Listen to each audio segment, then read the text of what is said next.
Welcome, everybody. I'm Scott Patton, the Dean of Blogonomics and Podology, and this is Books Cafe. And our purpose here is to talk to authors, how they use their books in their back end, in their businesses. Some authors, they write, and that's their business. Other people, they have businesses, and they use books and content that they create to build their business. And so today I'm very, very excited. I've got one of my very good old friends from way back. We've known each other over 16 years, been involved in lots of different things together.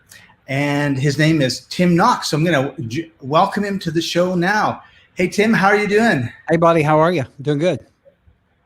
I am doing great. Oops. You're making me dizzy. You'd think if by now I would know how to use this thing, but I kept clicking on the wrong button and I got the wrong brand and everything else. But that's the thing, right? Like when you write a book, if you had to make it perfect, would you ever finish? I don't think a book is ever perfect, even after you have to edit it 50 times. But it comes a point where you just have to push it out there and let it go. Yeah, you can drive yourself crazy. You can. So you had a book, and it was a book inspired by your mama. So let's start off talking a little bit about that book and how it came about. Yeah, boy, that was a long time ago. I had been writing a small business column for my local paper for about 5 or 6 years. And I just got the idea of taking all of these small business advice columns and putting them into a book. And they were funny columns because I'm in Alabama. I always, like to say, well, my mama always said this and my mama always said that. So my column, and one of the reasons it was really popular is it was funny. So I ended up getting a book deal with John Wiley and Sons. The book was everything I learned about business. I learned from my mama. And it was pretty good. It was really well received. It was basically what I would do is I would take a snippet of advice and I would spin it around a tale that my mother had told me and then come out with the advice. And so that was, I know at least 16, 17 years ago. And the book did pretty well. And it's still out there floating around on Amazon and eBay. So my point of doing that book, though, is really to use it as a marketing piece because I was also doing speaking and seminars and that sort of thing. So, yeah, that was the story of the Mama book. Is what it's now called. And I think you hit on one of the secrets to being successful as an author. And that, in your case, you've got a pretty amazing sense of humor. It comes out all the time, and a unique sense of humor. And you embraced it, right? You embraced your personality. You embraced your mama's personality, and you let it all come out through the book. And I think a lot of times authors think if you study other authors, right? Well, this author wrote, George Orwell wrote like this, and Winston Churchill wrote like that. So, and Tolkien wrote like something else. So I need to, we always tell people model success, but it doesn't mean that you copy the way they do things, right? Right. And I think one of the things that a lot of people are afraid of is humor and afraid of, it's like this, everybody wants to be vanilla or bland. Yeah, unoffensive. Unoffensive. Yeah. I mean, chances are in the next 30 minutes, I'm going to say something to offend you, Scott. So don't be so sensitive, you little snowflake. But funny your point. What I did was that was my hook, because this was back when Who Moved My Cheese, The E-Myth, all of those books were coming out, and rather than just regurgitate the same stuff in the same vein, humor was my hook because I used to do stand-up comedy. And so I just kind of brought that to the table. And I think one reviewer called it was a mix between Jeff Foxworthy and Donald Trump. And this was way before Trump was president, by the way. This was years and years ago. So that was my hook, really. And that's what was reflected in the title, because people if you look at books, people don't want to read just the same old vanilla crap that everybody else is writing. You need a really good hook to grab them and pull them in. And if you look at, back then, some of the book titles, like I mentioned, Who Moved My Cheese? What a great title. The Yeah. E-Myth. What a great title. Seven Habits. You have to look for a hook. Otherwise, you are just writing the same stuff that everybody else is writing. Yeah.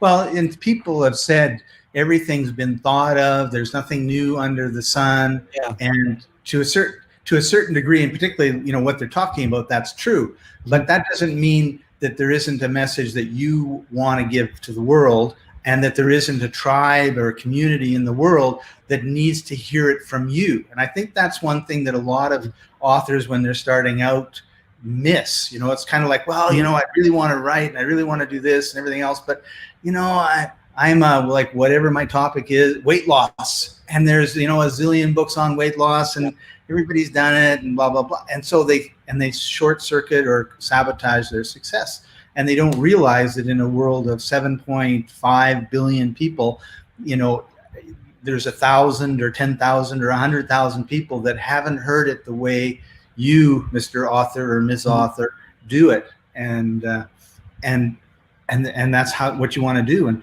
I'm actually just reading a book called 1,000 Fans, and it's very interesting because it's basically the difference between 1,000 views of your YouTube video and 1,000 comments of passionate people on your YouTube video, right? And the guy says, if you have 1,000 fans, then if you sell them $100 a year, you've made $100,000. Right. And that's his whole premise. And he makes I'm only at the beginning. He makes a really good distinction between mass marketing and the 1,000 fans. And in such a way that you can look at what you're doing and going, well, yeah, like I really am a mass marketer. Well, then this isn't applicable to you. Don't try and do this, because one of the problems people have is they try to apply the wrong processes to the wrong, business that they're trying to build. Right? Yeah. Who's a master of the hook? That's Seth Godin. If you look at all of Seth books, Purple Cow, he's really, he's really not espousing anything new, but he's putting his own spin on it. And I think as an author, your personality has to come through in what you're writing. Seth Godin is very much the character that he writes. Malcolm Gladwell, same thing. Yes. Larry Winget, all of these guys with the big personalities. It's almost like you can actually hear them talking when you're reading their words, and that's when they know they've done a good job. Is when their personality comes through on the page. Right. And some people are going to love you, and some people are going to hate you, and you can't let that bother you. I always remember reading about.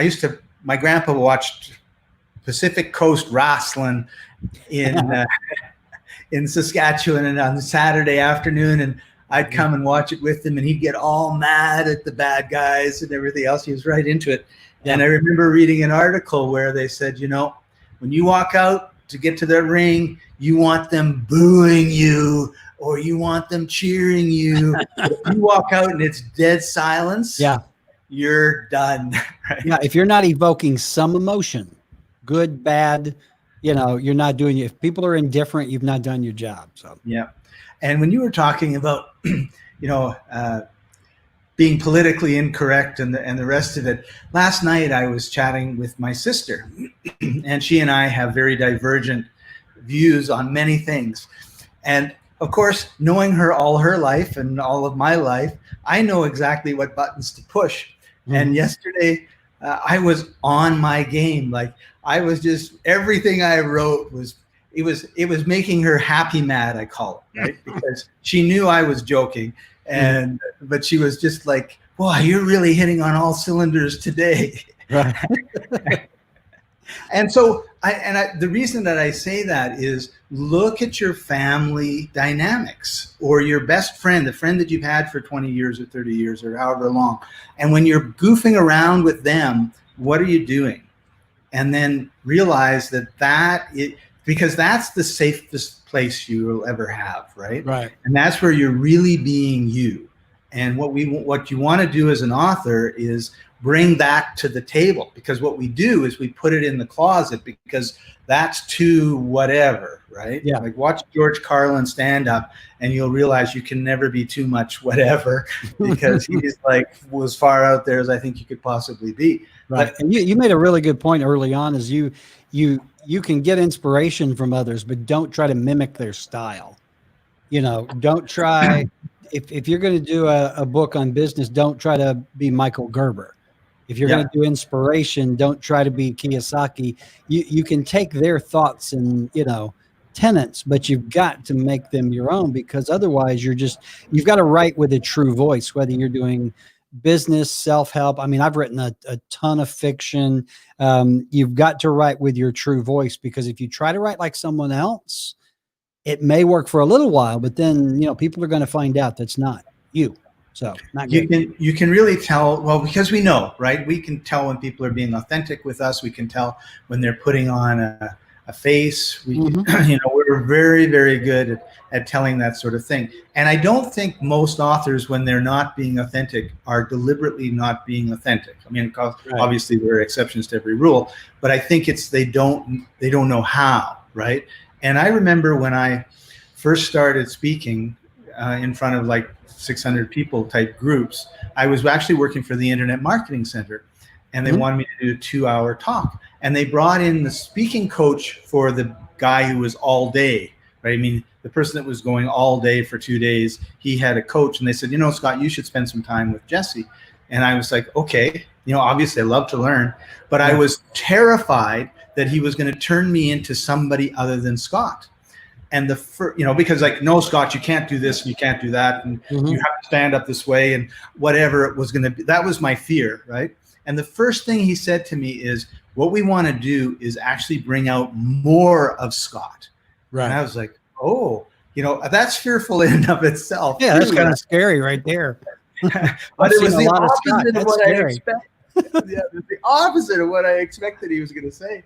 So it was really interesting. And so then the point that I want to make with this is, as an author, whether it's fiction or nonfiction, sometimes you may need help bringing your authentic voice out, because in school, if you said something that was, let's just say, call it authentic, but the teacher didn't like it or the classmates laughed at you, we learned really quick to close everything down. Right. And now, after 20 odd, 50 odd, whatever, however old you are, years, we're saying, to open that up, and it's got a pretty hard shell. Yep. You're right. Okay. Well, that's it. We're done, I guess. Hey, you said it all. I don't have anything to add to that. That was really good. Thank you. So I want to add, but I have something that I want to touch on, because you have shifted. It's really been fascinating watching you over the last 16 years. We decided 16 years ago, we met in Seattle at a conference, and you've had different hats on, and pretty much every hat that you've put on has been like a pot of gold at the end of the rainbow. And recently you went and became a realtor, and broker, a real estate broker as well. Your company has done phenomenal. I'll let you brag about how much money and everything else you've made in sales over the last couple of years in a minute. But you use books and content to grow your business. Now, if you were to ask me, what is the one industry where probably having a book to promote yourself would be a bad idea, I would about 98% of the time say real estate. So you've obviously proven me to be incorrect on that assumption. So I want to kind of delve into how you use books in your real estate business. Yeah. We started this company about 2 years ago, a little over 2 years ago. It's Revolved Realty Madison. I was actually somewhat semi-retired. I'd actually been working for the last couple of years as a book consultant and ghostwriter. I'd been working with authors, helping them edit and package their books, and then I was a fiction ghostwriter on a lot of different books. And I was just kind of sitting around with, what am I going to do next? And my daughter Chelsea had been in real estate for a while and was really successful as a flipper and a realtor. And she's like, well, just get your license and we'll start this company. And that's what we did. We're bumping, I think, somewhere around 50 million in sales over 2 years. We've got 15 agents, blah, blah, blah. But I think the reason that we grew as quickly as we did was basically what I did. I've been a serial entrepreneur for 30 years, but more than anything, I was a marketer because I really enjoyed creating content like this. I enjoyed writing books. And I just brought all of that knowledge to the real estate industry and found that very few people in this industry, at least here in my area, were doing anything with content. They weren't doing videos. They weren't doing books. They weren't doing, blogs and podcasts and that sort of thing. So we immediately did all of those things, and I really attribute those to the success we've had. Now, the way that I use books is you would think that I should write a book on how to sell real estate, but there are already so many of those books out there. I don't see the need. I mean, it would be a very short book. Call on clients, do your job, make money. But what we use books for is we use them as they're I don't want to call them opt-ins, but they're lead magnets. Our books are very short. They're typically 20, 25 pages or less. They are on topics surrounding real estate, like, the top 10 ways to get the most money for your home, the top 10 things you can do to make your home sell quicker, the top 10 things you should do when you start the home search, how to stage your home. I think we have like 9 or 10 of these. And basically what they are, they're really good little informative guides. Of course, they're branded with my face, my name, the company, that sort of thing. And we don't sell them. We give them away. They are available on our website. If you want to opt into our email list, we'll let you download them. We put the links all over our Facebook page. You can download them without any strings attached whatsoever. But Scott, what those books do is they are educational and informative, but they also establish me and this company as the experts.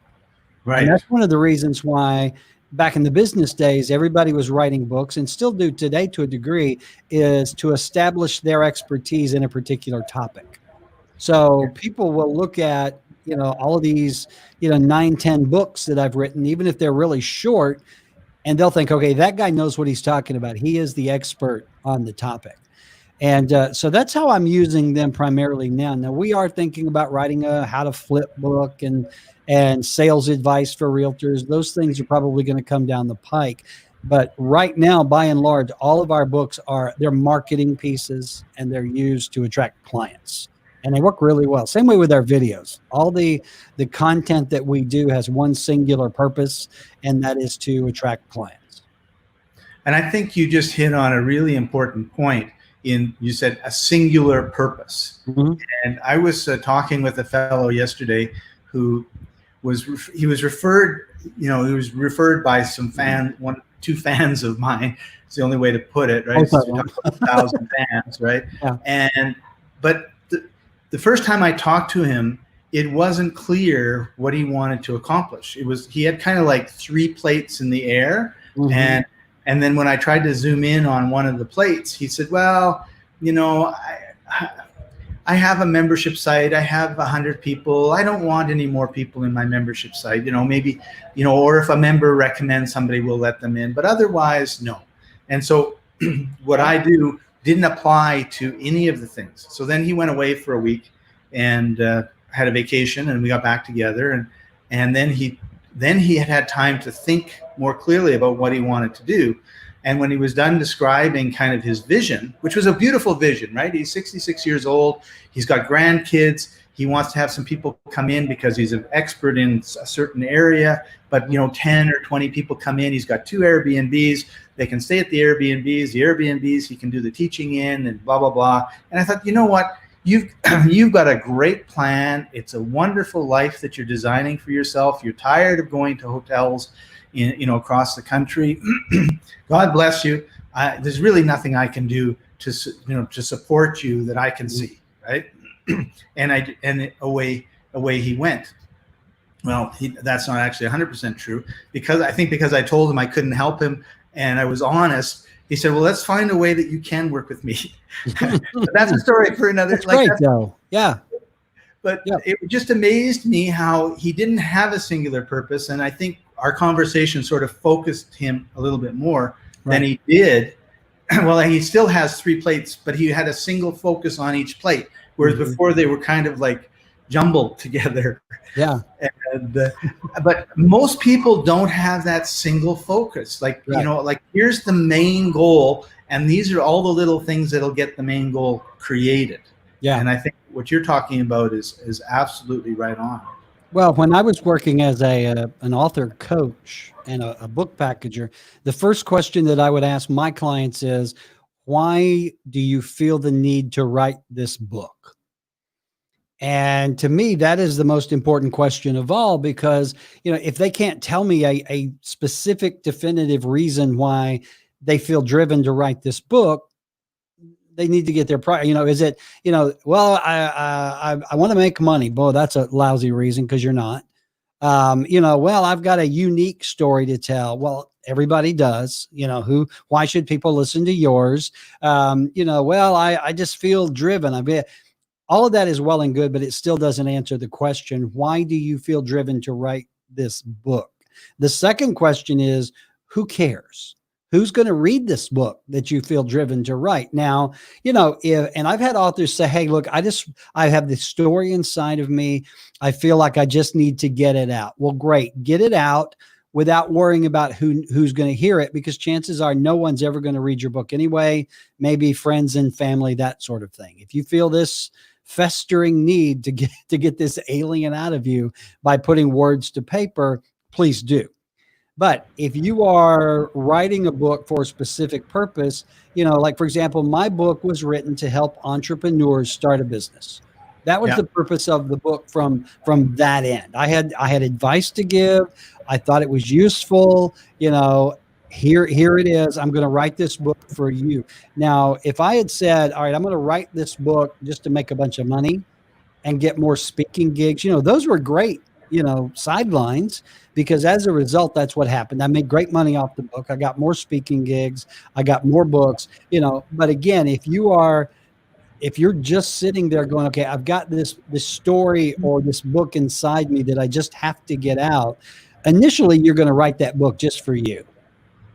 Yep. Chances are, if the book is aimed at someone else, you're going to rewrite that book a dozen times before it's actually ready for consumption. But it's like everything, Scott. You ask somebody, well, why do you want to start a business? Well, I want to make a lot of money. Not a reason. Well, I want to be my own boss. Come on, there's got to be something more specific than that. And that applies to why you write books as well. It sure does. And it's interesting that you bring that up, because first of all, there's this whole self-awareness, right? If I understand myself and I understand what's driving me, I understand why I want to do something, it becomes really powerful. And right. you can enroll people in your dream when you understand what your dream is. Yeah. If I came to you and I said, Tim, I have this book inside me. I want to make a whole bunch of money with this book so I can sit on a beach and drink tequila until I am so drunk. Can you help me? Right. Your answer is always going to be no, and correct. Nobody's going to help me. Yeah. But one of the things that happened, and I'm getting more into the story of this plate guy, one of the things that happened in my conversation with him, and the reason I'm bringing this up is because I have a question for you. I've decided to ask everybody I interview this question, is when I was traveling, I realized quite shockingly that I had a really deep-seated prejudice or judgment, however you want to put it. And that was, people in poor countries are lazy, because generally speaking in Canada, we have this, if you're poor, you're lazy, because if you worked hard, you wouldn't be poor, sort of thing, right? And it's a subconscious, subtle thing that you may never have heard anybody ever say it, but then right. I'm shocked to realize I had that. And so when I was in Tunisia, I was coaching, they put on a weekend, they invited me to come and put on a weekend talking to young entrepreneurs. And I was surprised at how sharp they were, how smart they were, It was just amazing to me, right? And then I went to Kenya. And in Kenya, I had a different experience. I was standing on the side of the 2-lane highway, the main road, and it was like 110 degrees, not a cloud in the sky, noon, and I'm watching this guy walking with it's like a reverse wheelbarrow, really, a wagon behind him, and he's pulling it, and it's full of woods and twigs and everything else. And I just said, there is no way in the world I would ever do that. And that guy is working way harder than I would ever work in my life. And that's when I realized, in the blinding flash of the obvious, this judgment that I was holding, right? Right. And I thought, so the thing isn't that they don't work hard. The thing is that they don't have a system that's going to produce wealth for them. Right. So I came up with this idea called 500 for 500, which was, if I could show 500 people in Kenya how to make $500 a month and had them agree to train one person, then what would happen? And $500 a month in Kenya and Uganda and Colombia and many countries of the world is enough money to live comfortably, right? So that's the story I basically told this gentleman, right? And I said, and because the reason that I told him this was because I don't want any more clients, right? Like, personally, I'm traveling the world, I'm comfortable, I'm blah, blah, blah. But because I made this dream and it got deep into me, that I'm creating the reality of the dream without even knowing or wanting to, because I now have 9 VAs working for me who are all making well over $500 a month. Wow. And I'm seeing how it changed. I mean, one of them says to me, Scott, thank you. I'm so happy I can now afford a mortgage and buy my parents a house for them to live in. Another one says, I can now afford to get a car and I don't have to walk, 10 miles or whatever it was. And I'm really, it's, some of them are buying things for them. Some of them are buying things, lifestyle things for their family. And so the whole point of that was I didn't think I would be hiring 500 people in all these countries. Right. That wasn't my vision, my original thought, right? But I mean, if that's how it happens, that's how it happens. But because I'm doing that and I'm training these people and they're hardworking people, because my judgment is now gone, then I can add more and more people and I can take on more and more clients doing the work that we've set up to be doing, right? So once I told him that story about, why I do what I do, because I don't do it for me. I don't do it for the money. I don't do it for me. I do it for these 9 people that I've changed their lives. Right. And I want that 9 to grow to 100 and then grow to 500. And I can't imagine having 500 people working for me in a business. But if that is what happens, then, and it'll happen because the people that I'm attracting, that's their vision. They've gone on to, it's like, well, Scott, we could do this and we could, but that's not our skill set. No, but I know somebody that can do that, and our customers need it, and our other customers and their friends need it, and this thing is blowing up in front of my face, and I'm just enjoying watching it and supporting it, right? So the reason that I brought that up with you was I wanted to ask you, if you had somebody that needed to make $500 and on a monthly basis, what would your suggestions be? That's a really good question. And I don't think you had judgments. I think you had preconceived notions. Oh, I love that. Yeah. That makes me feel much better. There you go. I just absolved you of all of that guilt, my friend. Yeah, there was. I did feel guilty about that. I thought, oh my God, what a bad person am I? Well, I don't remember, one of the old comedians, maybe, I don't know if it was George Carlin or whoever, but he did a whole thing on stereotypes and what these people are lazy. These people talk in movie theaters. These people do this. These people do that. And it's just, it's the preconceived notions, because like if I have no idea about people in South America or in Africa, I have whatever preconceived notions I have based on what I've heard.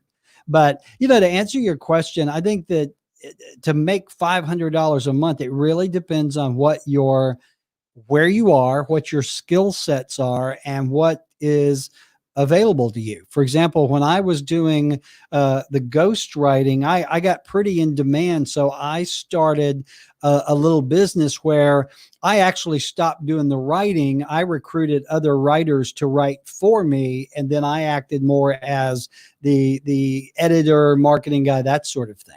So if you have the ability to write, let's say, you can go sign up on various websites and offer your services as a writer. If you are artistic, you can go and sign up with these same services and, become a freelance designer, maybe, whatever. I think what you have to do is you look at the talents you have. And if you do have any inane talents like artistic, writing, whatever, expertise in a field, you can go to these websites. I know Udesk was one, Fiverr is another. There's probably a half dozen of them, but sign up. Upwork is popular right now. Which one? Upwork. That's it. I couldn't think of it for some reason. Sign up to be a service provider of those. I'll tell you what's a hot market, and I am constantly telling folks to become experts in this field. And this, it's social media marketing. There are all of these companies out there that should be doing Facebook advertising, LinkedIn advertising, that sort of thing, who do not have a clue. And the only reason they're not doing it is they haven't found someone to do it for them. So if you actually spent the time learning how to do that stuff, and it's not difficult, it's do this, and this, you could then go offer your services to businesses who would pay you $500 a month to manage their social media thing. So long story short, it really depends on where you are, what skills, if any, that you have. And these are marketable skills. Figure out a way to take advantage of those. I've got me, Scott, I love cartoons. And I always get caricatures done of everybody. I've got a caricature of myself, and it's on my microphone. There's a young guy on Fiverr that does all of my cartoons for me, charges me about $50 a hit, and he's done thousands of those things. And he's in, I want to say, he may be in Colombia. He's South America somewhere. Oh, but okay. He's got the ability to draw, and he took that ability and that talent to Fiverr, and now he's making a really, really nice living just drawing caricatures. So look at what are those skills or talents that you have that are marketable. Figure out how to market those and see if you can't make money doing it. That's my advice. And you made a really, really good point about getting good at it. Like you have to take the time to study it, to practice it, to get good at it, because a lot of people will just sort of dip their toe in and it's that didn't work. And first of all, it takes time to grow a business. And secondly, it takes time to get really good at what you do, and you have to give yourself that time, which is why it's important. It's something that is a talent that you have, is something that you like doing, because if you're doing it over and over again, and if I hated drawing and I had to draw over and over and over again until I got good, then it's just not going to work. So. Yeah, and I think that's where a lot of people drop the ball. Okay, I have this specific talent. I'd like to make money doing this. Oh, I can't do it immediately. I have to put in work. I have to do this. Most people are not willing to do what is required to make $500 a month or $5,000 or $50,000. We live in this me world where people want things handed to them. And if you're not willing to put in the work, and this is a preconceived notion, I don't think you deserve success if you're not willing to put in the work, whether you're writing books or doing whatever. You got a bad case of the Protestant ethic, like I do. I'm an old Southern Baptist. But that's another really important point, is the willingness to give. When I started out, I didn't know how to make websites, and I can do it in my sleep now, but no one would hire me because I didn't know how to do websites. So I found 5 friends and I said, you need a website. And they go, yeah, I do. Well, let me make it for you for free. Yeah. And then I made it for them. I made my mistakes. They couldn't get too mad at me when I did something dumb, but they would tell me, and I would get better and better and better. And after I did the 5, it was like, well, did most of my mistakes with those guys. And then I would go and say, here are 5 good sites that I've just built. Would you like that, Tim? And Tim would say, yes, sure, yeah. Scott, great, make a site for me. And that was the beginning of that journey for me. Yeah. I actually had a young man that I was going to mentor, and I gave him this same advice. Look, if you will go learn how to do social media marketing, I will make you my guy. I will pay you to do all of my social media marketing. And you know what he asked me? What will you pay me while I'm learning? The same thing that they'll pay you at the university when you're going there to get your history degree. Thank you, drive through. And we never did anything together at all. So. Yeah. I think people miss, there's lots of different things I think that go through people's minds, but if you're not willing to give, then it's going to be really hard for you to achieve what you want. Mm-hmm. And right now, this is a great example.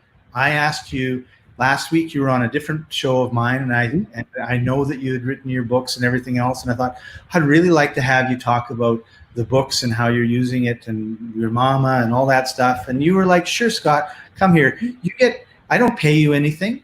Nope. You know, it's not, who knows, right? And I'm doing this. I'm not really getting paid to do this either, but we're here because we believe in ourselves. We believe in what we're doing. We want to share. We've got that teacher bug in us, and we're doing this hopefully to help the world. Whoever ends up watching this eventually one day is, you know, I think there's a lot of gold in this episode, Tim. I really want to thank you for that.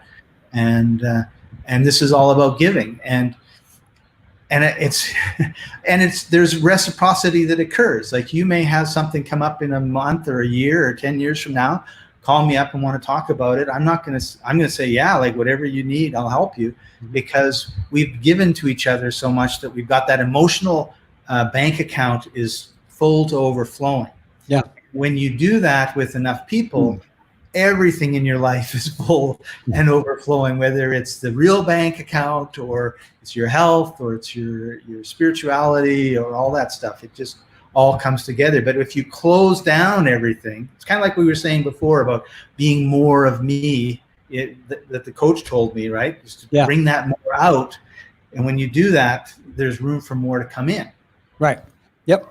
Totally correct. Again. Why do you even need a guest? Because you just pontificate all this great stuff. So yes, I agree with you. If you weren't here, I would never have said any of this stuff. So if I could just spark one thought out of your head, I've done my job. That's right. That's right. Well, Tim, I really want to thank you for joining us today. It's been it's been wonderful to connect with you and be face to face on a computer screen. And I'm really excited for the success of Revolved Realty. And if anyone was watching what you were doing, then it would be inspiring on all sorts of levels, regardless of your business, because you just jumped in and you took what you had learned over your lifetime, you applied what you needed to apply to your business, and blew it out of the water in a good way. And I think that's really inspiring, because, to be honest, another preconceived notion would be, I'm on this path, I don't dare deviate too much, because otherwise I've got to start from zero. And what you've proven is there is no longer a zero, because everything that we've done is a foundation for, if we don't want to look at it as the ground, different trees coming up, right? Right. Yeah. And I mean, in my mind, and this is the old entrepreneur, and I know you feel the same way, the business really isn't what matters. And again, this goes back to writing books. It's what you bring to it. Your past experiences. I mean, if I had never been in business before and didn't have all this marketing experience, it would have been a very different story. But I just always bring your suitcase full of experience and talent, and you'll do good in whatever you want to do. Absolutely. Awesome. Maybe I'll write a book. We could co-write a book. Hey, let's do it. We want to do a comedy podcast, and we want to write a book. And one of these days, we'll just combine. Yeah, we'll be 80 years old going, what? I got to Time out. Let me talk. talk. Like those two old guys in the Muppets. Yes, that's us. That's We're not far from that, my friend. Sorry. Awesome. Thank you, Tim. Really appreciate you. Really appreciate your friendship and your wisdom. And thank you, everybody, for joining us. This is the Books Cafe show presented by free-ebooks.net. Head over there and you get 5 free books a month, or you can join our VIP and get all the books and audiobooks that you want. And I really want to encourage Tim to get his books up on there, because we've got 2.5 million members that are looking to buy and sell houses, their houses, and some of them might actually be in your neighborhood. So You never know. you never know. So thanks, everybody, and we'll see you next time. Bye-bye.